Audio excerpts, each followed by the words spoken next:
welcome to my channel. My name is Bo, and today I'm going to give you my top 10 ways to be financially successful as a single mom.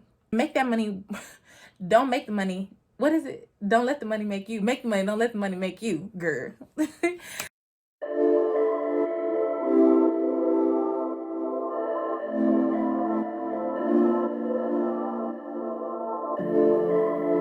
If you don't know, I am a single mom. I have 3 kids.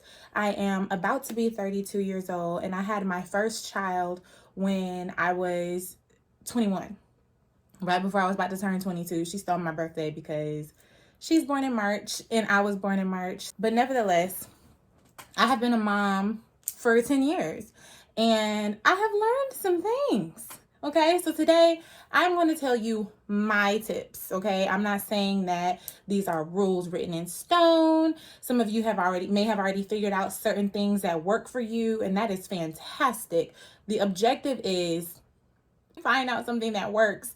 And I just remember when I started out being a mom, I needed that. Like, I wanted someone to say, let me look at what you have going on and let me tell you what you should do. I had a little bit of guidance from certain people about certain things along the way, but no, let's be real, like, nobody's plan matches your situation exactly because everybody's situation is not the same. Like, even my own mom, she was a single mom, but her situation was drastically different than mine. So I really had to figure this thing out.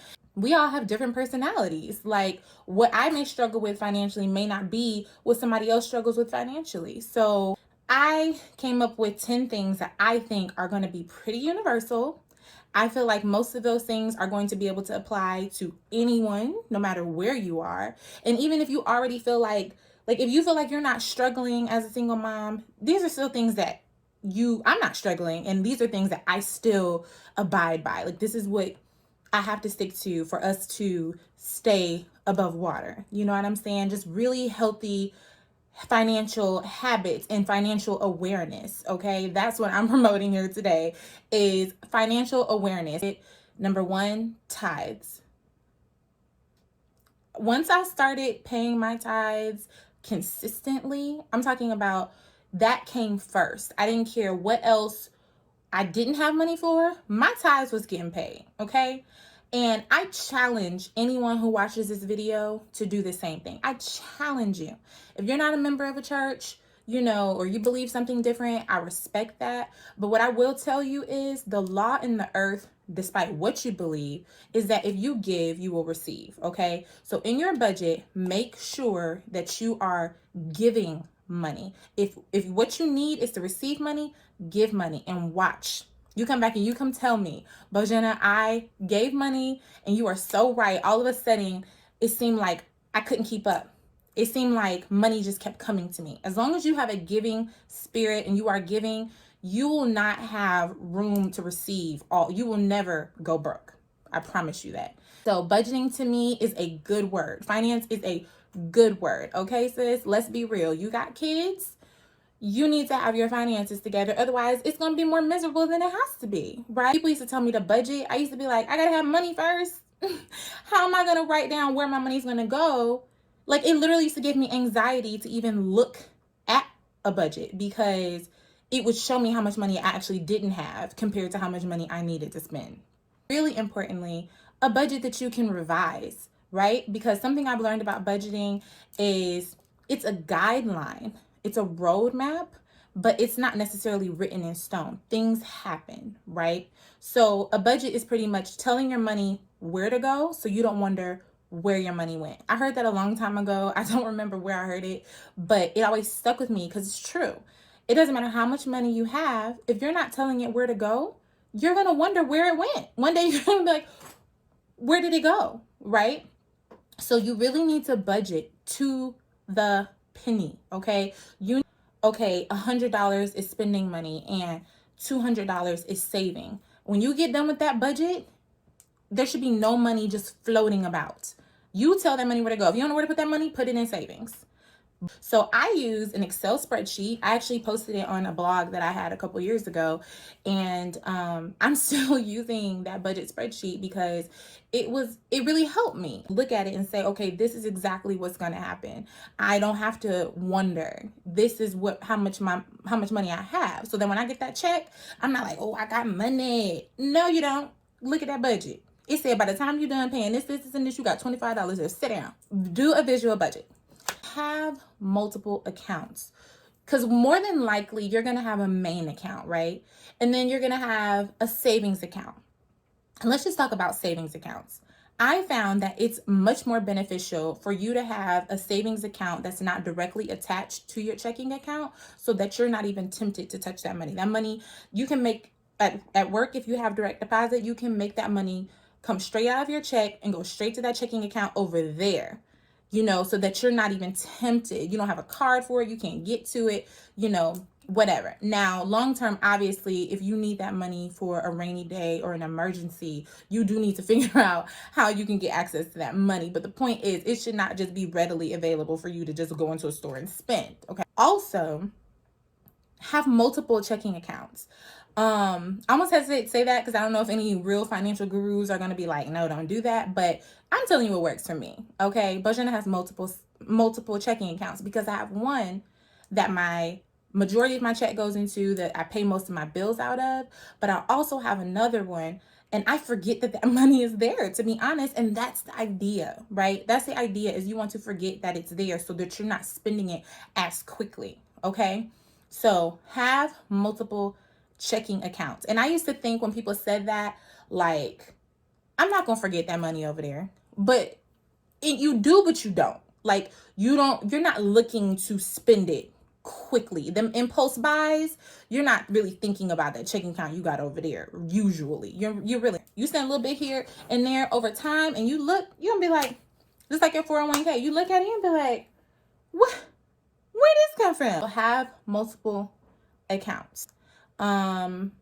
Credit. Ooh, that's a bad word. This is not me talking to you as someone who has their credit all the way together, because I don't. I am still paying for things that I did years ago. With credit, I'm going to say this quickly. With credit, get someone, if you have credit issues, go pull your credit report from a free credit report agency. I think it's freecreditreport.com that you can get right now. I think they're still doing it weekly. You can get them free weekly because of COVID. Get your free credit report, get Credit Karma. And I know the thing about Credit Karma, if you don't know, is that it is not the credit score that your lenders typically look at. For some instances, I've heard people say it's usually higher than what it actually is. And for other people, I've heard them say that their Credit Karma score was lower than what it actually is. So that's why you need to pull your credit report and financial credit score from like your FICO score and what score lenders are going to look at. But Credit Karma is still very helpful because it gives you alerts. It lets you know activity. It lets you know if your score is about to go up, things like that. It's just, and like I said, it keeps you in the right mindset of, I'm keeping up with my credit, which is something you do need to be doing because you're going to want to buy a house. Listen to me. When people used to talk to me about credit, I used to be like, what I need credit for if I got money, right? Because I was a hustler. I was working hard. I was doing all these people's $20 sew-ins. And I thought, and I'm talking about years ago, when I was like 19. I'm like, what I need credit for? When I bought my first car, I bought it from a buy here, pay here. What I need credit for? Girl, you need credit. Because let me tell you, this world, this country is built to rip off people like us. People who do not have that don't know no better. And you're going to pay a lot more money. You're going to pay high interest rates. You're going to pay more than more than the value of what you're getting. And long term, when you look at that, you can't get ahead like that. You're always going to be back here because you're spending way too much money. You're going to be in a bind. My car notes kept me in a bind, okay? Because I was paying super high car notes. I'm on car number 3 right now. I own it. Okay. And I promise you, I will drive that car until I can buy the one I really want in cash because of what I've learned. Honestly, cars lose value as soon as you drive off the lot. It's just, don't go messing up your credit trying to keep up with these people, especially like here in Atlanta. Don't do it. Don't do it. If you're young and you're just now getting started and you're that 19 to 21 age single mom and you thinking, I need a car, I need it. Baby girl, you get your taxes every single year. You're gonna get if you're working, you're gonna get at least 4,000. I'm thinking based off of what you make. It depends on what you make. Go buy you a used car in cash. That is how you're gonna be able to get the car that you want in the future. Go get your car in cash. Don't have no car note. So then all the money you making from work, you can stack it, you can save it, you know what I mean? Make sure you're getting a car that's reliable. I run a nonprofit called Mommies and Mechanics. If you want car tips on how to keep your car well, go to mommiesandmechanics.com. Follow us on Facebook, follow us on Instagram, make friends with a mechanic, have your daddy go to the car dealership with you. But you need to have good credit, honey. Do not be out here thinking you can just buy stuff without credit. That should be your number one focus. Not having a lot of debt, having a good credit score, because that's another thing about buying these cars. You're running up your debt. So, and you don't want to do that. You want your debt to be low. So keep up with your credit. And these people out here who do credit repair, you can pay someone to actually repair your credit. And I've heard really good things about that. It's legit. Find a reputable company and start working on them repairing your credit if you already have bad credit. But if you have a good credit or no credit right now, do what you need to do. Don't make desperate decisions. Don't jack up your credit. Don't go to the hospital and not pay your bill. Don't go to the doctor and not pay your bill. Don't leave an apartment without if you have to leave an apartment, figure out what you can do. Find somebody else to rent that apartment so that they don't hold it against you. Just do what you have to do. Make good credit your first priority when you are making your decisions. Think, what will this do to my credit before you say yes to any situation. Okay? Shop reasonably. Okay? There's so many options. Like, I am in love with Aldi's. I am in love with TJ Maxx. Fashion Nova has great prices. At this secondhand, buying on Facebook Marketplace. Like, I spend money on what I want to spend money on, what I can afford. But if I can get a discount or if I can get it cheaper, that's what I'm gonna do. You know what I mean? I know the lifestyle that I want to live, and at this point, I'm trying to do that the most reasonable way. Shoe Carnival, those places like that, buy one get one for my kids' shoes that give you name brands like Adidas and Pumas and things like that. Shop reasonably. Find out how you can get the most for your money, especially if you have multiple kids. Don't have one kid dressing better than the other kid. Don't do that. Like, make sure everybody, including you, has clothes and things to look presentable. Just because we are single moms and just because they are products of single moms doesn't mean they need to be walking around looking raggedy. They shouldn't scream, "We struggling," when people see them. You do what you can do as far as buying things reasonably, good prices, watch prices, use coupons. I'm not a big fan of couponing. I know I've heard really, really good things about it. I just don't have the time or the patience. But I love a good bargain. I love shopping at places like Aldi's. I literally legit feel guilty when I grocery shop somewhere knowing I could have got it cheaper at Aldi's. Like, in my head, it's like, nah, I'm gonna wait and see if I can get this at Aldi's. I really just started shopping at like Publix and places like that, only for very specific things though. Only for very specific things. And that's just because that's where we are now, and we really like food over here. So we trying to make sure our food is good. But Aldi's has good food. They don't have good crab legs, but they have good food. And especially for people like me who like to cook, they have a lot of produce and things like meat. Their meat is good. People be acting like their meat is like bad. I'm like, y'all buy meat from Food Depot. How you gonna look at Aldi's? Like, Aldi's is in the same chain as Lidl and Trader Joe's. Like, their meat is really legit. It's really good. I get their ribeye steaks. I get their ribeye steaks all the time, and they are bomb. I actually bought a ribeye steak from, I think it was Kroger or something, and that thing was like $20 when I could have got it at Aldi's for $10, and it really wasn't even all that good, for real. So I'm telling you, shop reasonably. Find how you can get what you want for a cheaper price. Okay?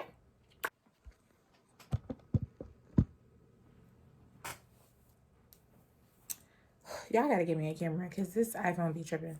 So anyway, stuff used to sneak up on me, and I used to hate that. Like, oh crap, I gotta renew my tag. Oh crap, I gotta pay for this. I wasn't keeping up with it. So when I needed to pay it, I wouldn't have the money for it because I wasn't including it in my budget. You know, I wasn't really budgeting for real. But now that I am budgeting, I don't just budget for the stuff that I regularly have to pay for. I also think ahead. Okay, that it's March. Okay, what I'm supposed to be doing in March. Okay, it's Christmas. Okay, it's August. Like last year, I started planning for Christmas in August, and my kids had a fantastic Christmas. You know what I mean? Because I have 3 kids, so I have to really keep up with those things. I have to really make sure, that I'm paying attention, buying a little bit at a time to accumulate over time. You know what I mean? So, whatever it is, even if it's somebody else's birthday, that's something else I've been trying to do better with too, is like, I don't want to just always tell people I can't give them nothing or I can't do nothing because I don't have money to do it. Like, I try to think about these things ahead of time. If I know I have a trip coming up, I'm going to start saving money for that trip ahead of time. Save realistically what I know I'm going to want to spend. So then I can spend that money guilt-free because that's what it was for. Stuff like that really gives you financial freedom because it feels so good to not be in a bind, to say I could spend all in this envelope was for this. You know what I mean? So anyway, and it was also dope when you plan ahead is if, let's say, you thought that you had to spend A, B, and C on something. Like if it's something you don't know how much it's actually going to be and you just kind of overshoot it. Child, when you find out you didn't have to spend that much, you end up with an extra little 200 in your pocket. That is the best feeling. Full of surprises. Good surprises. So plan ahead. Planning ahead also means saving for a rainy day, right? So with planning ahead, we're talking about things are coming up. We're talking about, you're going on that trip. So-and-so birthday next month. Mother's Day is coming up.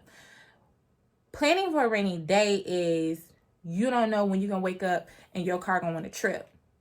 You don't know when your house going to flood and you're going to have to spend a week somewhere else that you don't have groceries, and now you got, whatever it is. I can't even think of all the things that have happened unexpectedly, and I just thanked God that I had the money to go and do those extra things. These children now, they come home with all kinds of things that their teachers want them to do and that you have to go spend money on.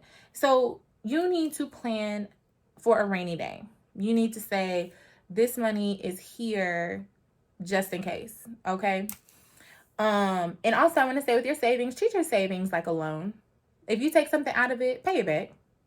And make that plan to pay it back. Don't say I'm just going to pay it back when I got it. Or don't wait for a lump sum. Say, okay, let me look at my budget. I just took 200 out of here. So when I get paid next week, I'm put 50 back. And I'm put 50 back in for the next 4 paychecks or whatever. That is how you're going to be successful. You're going to be successful, sis, if you're thinking like that, because you're never going to not have money. You're going to always be comfortable. It may feel like you don't have money because you're saving it, you're planning for it, but really you good. Okay. It sounded like something just slid over there. What else? Oh, my newest one, my new obsession, because I think I have an obsessive trait a little bit. I slick be obsessed with new things that I find that I like. Investing. Okay. I used to be like, what you mean you want me to give them money? Why? I can use that money for something else, or it could sit in a savings account. And truth be told, yeah, in a savings account, you can accumulate interest, but invest. Put your money in something that you're going to get more money out of. Like, that is the best thing ever. So I bought me a couple little stocks lately. You know what I mean? And even though they're not growing rapidly, they're growing. And I'm honestly now looking for more ways to invest, even if that means, being a private partner in someone's business, those types of moves. Like, you want to invest, so you figure out ways to make money without working. I'm not saying quit your job. Please don't do that. I'm saying you want there to be money over here making itself while you over here making money. Because, like I said, we got kids. We need money. We're going to always need money. Multiple streams of income. So investing is one of them. Get you a side job. You know what I mean? And I know I'm going to say something like, have your priorities in order. I know for me, You know, if I absolutely had to get a second job, I would, but I really didn't like having to do things like that because I want to spend time with my children. Because again, I didn't want to be a stereotype. And if that's you, I am not downing you. My heart goes out to you, honestly, because I know how this thing is, right? It's frustrating. It's like I got to spend between, I have to make the decision between spending time with my children and having the money or not having the money but spending time with my children. Like, it's just very difficult sometimes. And I know most people probably think it's a no-brainer. You're going to try to make the money, but that doesn't mean that that's guilt-free. You know what I mean? You want to put your baby in bed at night. I treasure cooking dinner for my children every night. That's just not always the best option. It's not our favorite option. It's not, and you may not even have childcare to go get another job. Like for me, people used to say it like it was simple, and it's like you don't want to have to put your child with someone else to get a job. So figure out what you're good at. Okay, God made each and every one of us super special, and I will tell you this, and I believe this. God is my witness. Every single one of us has exactly what we need inside of us to be successful. It's already there. So you need to tap into that. Stop paying attention to what this girl over here did and pay attention to what this girl over here did. I mean, obviously, if you can get ideas from people or even listening to me, yes, I get that. But my point is, tap inside of you. What you good at? What you always been good at? People always hitting you up to do hair. Do you a couple heads every weekend? I did hair on nights and weekends for a long time. Okay, that's what kept cash in my pocket. That's what allowed me to do the things I wanted to do. That's what allowed me to make sure my rent was paid and that my baby ate what I wanted her to eat, and that I could get her school clothes, or that I could paint her room and she could have document stuff and stuff in her. That was what did it, because back then I wasn't getting child support. I had to come up with multiple streams of income because the job I had just simply wasn't enough. Daycare simply wasn't enough. Of course, you have government assistance and things like that, but the goal is not to be on government assistance. If you need to be on government assistance, do what you need to do, but you want to get out of that. You don't want to depend on that. You want to get to the point where you're making so much money that you don't even need that, right? We want to get far, far away from what anybody considers poverty. So, you know, even if it's YouTube or if it's selling hair or whatever, nowadays the resources are endless. You can make some money just sitting at home. Just figure it out. Find out what you can do. Get on the internet, research. Like I said, if you're curious about what I did, like I told you, I did hair. I sold hair. I sold hair to people and things like that. And now I'm in a place where I don't necessarily have a second job per se. I do run a nonprofit, but I'm not making money off of that. You know, I just thankfully am making so much money off my job now. You could pick up an extra hour or two at work or whatever the case may be. Just figure out how to make yourself more money different ways, multiple ways, and preferably ways that don't require your physical labor. Get you an Airbnb if you can. Like if that's where we at, get you an Airbnb, rent it out, whatever you need to do that you like, I didn't even realize my credit was good enough to do that. Like, you may have it all sitting there right now and you don't even know it. Put him on child support. I don't know who need to hear this. Put him on child support. I know it's a lot of people, and don't be coming for me in the comments, okay? Because I'm not saying to depend on child support. Don't do that. I'm not saying to be spiteful. What I'm saying is take a step back and examine yourself. If you're the girl who is too prideful to put him on child support, you know you need help, but you're too prideful to put him on child support. Or the other one I always hear, which is crazy to me, is these girls be worried that if they put him on child support that he'll all of a sudden have like all these rights. That's not true. The child support office and visitation, two separate things. And it depends on how you file it. Now, can he go and file? Yes, but you do realize even if you don't put him on child support, he could go and file at any point in time anyway, okay? And they're probably not. If he ain't did it by now, he's probably not going to do it. But nevertheless, you shouldn't be trying, if your child's in danger, that's another story, and there's other routes that you can take. But you shouldn't be trying to keep your child away from his or her father anyway. So I don't even know why we're not putting people on child support to keep them away from the kids. That just doesn't make sense to me. And don't let them, as in the co-parents, put into your head that by you putting them on child support, you are doing something bad for that child. Child heard it all. Puppy, right? It just don't add up. And truth be told, what they don't realize a lot of times is child support really, I do realize there's some guys out here getting gypped, and I'm not talking about them either. Like I said, I'm talking about people who were like in my situation. I needed the help, especially for daycare. Daycare is not cheap. And it was pretty much as I was making at work. So it didn't even make sense. Like, I'm going to work just to pay for daycare. That don't make sense. And you get to just live your life and buy a new car every year or whatever. No, we're not doing that. If you know he ain't got no money and he, we put him on child support, ain't gonna help you no way, then I'm not talking to you. Like I said, I'm talking to people like me who, if he's using child support to hang it over your head, like if you do something that he agrees with, he'll pay. But if you do something he don't agree with, then he decides not to pay. We ain't got time. These kids need shoes. These kids need clothes. These kids need food. And as a mom, you're already taking on so much. Who has time for somebody to be playing with them like that? Nobody has time for that. So, put them on child support. And I look at it as an insurance plan for real, because I know a lot of people that say, that don't mean he has to pay it. And it's true. He doesn't. And that's why I'm telling you right now, don't depend on it. And don't even include what they're going to pay you in your budget. If you see that notification, cool. Now we can put that in the budget because we know it's coming.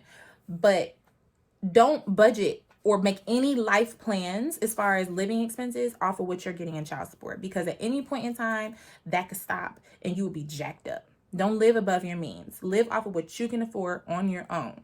If they send you some money, that's extra. Now, if you need it, use it for what needs to be done. Use it for rent, right? Because if it wasn't for this child, you would have a 1-bedroom, but you have a 2, right? Put money on the rent. Put money in the groceries. Put money in the school, on school supplies, on the shoes, on the haircut. Whatever needs to be done, do it. But don't sit over here, because it's just not fair to the child. If the child can have a better life, if that child support would be the difference in the child just surviving or the child getting to have the extra. Who wants their kid to go to school just surviving? You want your kid to be comfortable. You want your kid to be happy. These children, it's not their fault that we had them. So get him on child support. Disperse the myths. Do your own research. Don't let him threaten you.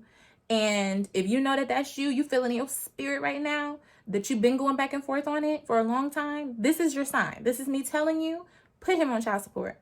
And if you don't need it, put it in a savings account. And if he don't pay it, one day he gonna have to. They're either gonna take his taxes or they're gonna take it out of something. We're not playing about this. And then once they take that money, say one day you get a lump sum $20,000. Boom, guess what? That's college tuition. Boom, guess what? That's their first car. You know what I'm saying? The courts look at that. And they usually are typically fair. They look at both parties' incomes. You know what I mean? And he can even negotiate. Like, I don't know why these people be trying to make it seem like they don't have a lot of power, because that's just not true. He can negotiate certain things. He can say, well, actually, this is what I have going on with this, or this is what I have going on with that. That's why I can't pay for this, or that's why I can't pay for that. The judge will try to make sure that what he is, because they know if he can't pay it, he gonna go to jail. And they don't want that. So they will try to make it an amount that he's saying he can pay. I haven't been in every courtroom. I don't know every situation. So again, don't come for me in the comments if that's your situation, or no, you dads, don't come for me talking about, that's not true and they try to rip you off and I'm just a gold digger, or whatever you're going to end up saying or thinking about me, because that is absolutely not true. If you know, and I'm not trying to live off anybody's money, and I'm not telling you to live off anybody's money. What I'm telling you is, you made a child with someone, they should be doing their part. If they're not doing their part, you can put them on child support and don't look back and don't feel bad about it. Okay?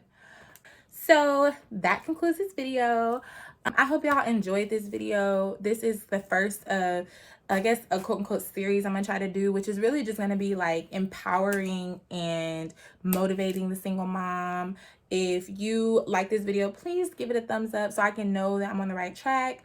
And I was really nervous doing this. I really hope you guys like it. But I just feel like I've been sitting on some knowledge. And for some of you, you may have already known this, or you may have already felt like, duh, like that's what I'm already doing. And that's fine, sis. I'm just saying, like, I used to literally sit on YouTube and look for videos like this. So for me, it was just like, I'm just gonna do it because it's working. My life has changed so much since I've been doing these things. I want to share it. I want to talk to that single mom who is wondering, what am I going to do and how am I going to do it? Because the people around her, it's not their fault. They may just not know what to tell her. And I don't want these things to sound so high level that we think that it doesn't apply to us, or because we don't understand it, we dismiss it. Because it's really not. If you can grasp budgeting and managing your finances early on, girl, the sky is the limit. If I could go back now and do it all over, let me see. I wouldn't have got that apartment. I would have stayed with my cousin and paid rent longer and saved my money longer. I wouldn't have quit in that second job. I would have kept them 2 jobs until I bought myself a car. I wouldn't have took them trips when I knew I was supposed to be working. I used to call out of work all the time. When I didn't have kids, though. But my point is, all of those habits and all that recklessness, I didn't realize I wasn't taking advantage of, like, really good opportunity. Like, I could have really been making me some money back then, saving me some money. I was making me some money, actually. I just wasn't saving it. And so by the time I got pregnant, it was just like starting from the ground up. And because of decisions I had made, and when I was 19, 20, it just made it that much harder for me once I was pregnant with her. And you just don't want that. You don't want to do that. And if that's already where you are, I'm here to tell you, you can get out of that situation. You just are going to have to make a plan, do the things that I talked about in this video, make you a budget, stick to it, commit to it, reduce your pride. Okay? We don't have time for pride. Not that type of pride. Not as a single mom. We have to do what needs to be done. And I want to make it clear, when I say what we have to do what needs to be done, I'm not talking about desperate measures. I'm not telling you to go out here and do Lord knows what, Lord knows who. I'm saying figure out what you can do and do it. Write your list of priorities. Know what's important to you. Know what you're able to commit to and do it. If you want to see your life change, the only person that can change it, honey, is you. It's the only person that can change it, baby. So, thank you for coming to the counselor's office today. I hope you liked it. And stay tuned for the next video. Bye.